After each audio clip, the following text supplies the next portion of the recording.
মোহাম্মদ মাহিন সরকার, আপনার কাছে দিয়ে আসি। আপনাদের দেশ করতে জুলাই পদযাত্রা সেটি মার্চ টু গোপালগঞ্জ।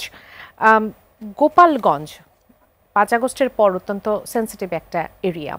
আপনাদের মানে এটাকে ঘিরে, বিশেষ করে আজকের ঘটনাকে ঘিরে আমাদের অনেক প্রশ্ন আছে। সেখান থেকে একটা প্রশ্ন যে দেশ করতে যে জুলাই পদযাত্রা, সেটা মার্চ টু গোপালগঞ্জ, এরকম নামকরণের আসলে এটা কি? এটি আসলে অনেকেরই প্রশ্ন যে অন্যান্য জেলার ক্ষেত্রে মার্চ টু অন্যান্য জেলার নাম না হয়নি। হওয়া সত্ত্বেও এটা আসলে মার্চ টু গোপালগঞ্জ কেন হলো। এর আগে আসলে প্রেক্ষাপটে আমি আসতে চাই।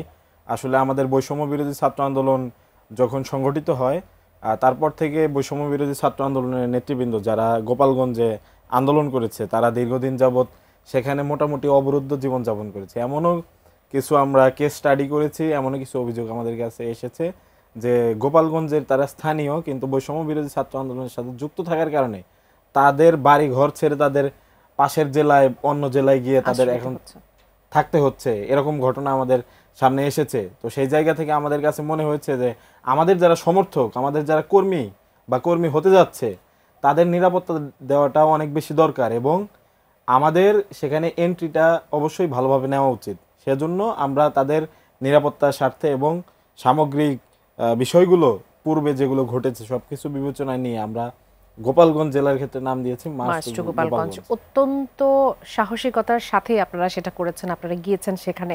আপনার সহকর্মীরা আশা করি এখন সবাই ভালো আছেন, নিরাপদে এখন আছেন। পর্যন্ত আমাদের হতাহতের খবর পাওয়া গেছে, কিন্তু খুব গুরুতর কিছু ঘটেনি।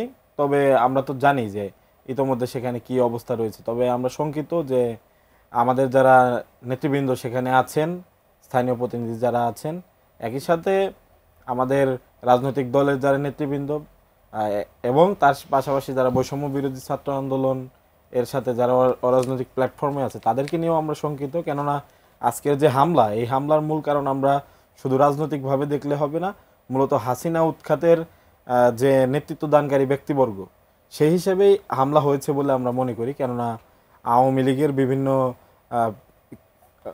কি বলে পেজ থেকে এবং আওয়ামী লীগের বিভিন্ন অনলাইন প্ল্যাটফর্ম থেকে আর কি আমাদের এই দেশ গড়তে জুলাই পদযাত্রা ঘিরে তাদের, বিশেষত গোপালগঞ্জ জেলাকে কেন্দ্র করে তাদের অনেক দেখেছি আমরা নেগেটিভ নিউজ তারা ছড়িয়েছে এবং সেই জায়গা থেকে আমরা শঙ্কিত যে আসলে তারা এখন যদি নিরাপদ থেকেও থাকে তাহলে বিগত দিন আগামী দিনগুলোতে কিভাবে তারা নিরাপদ থাকবে। অসংখ্য ধন্যবাদ।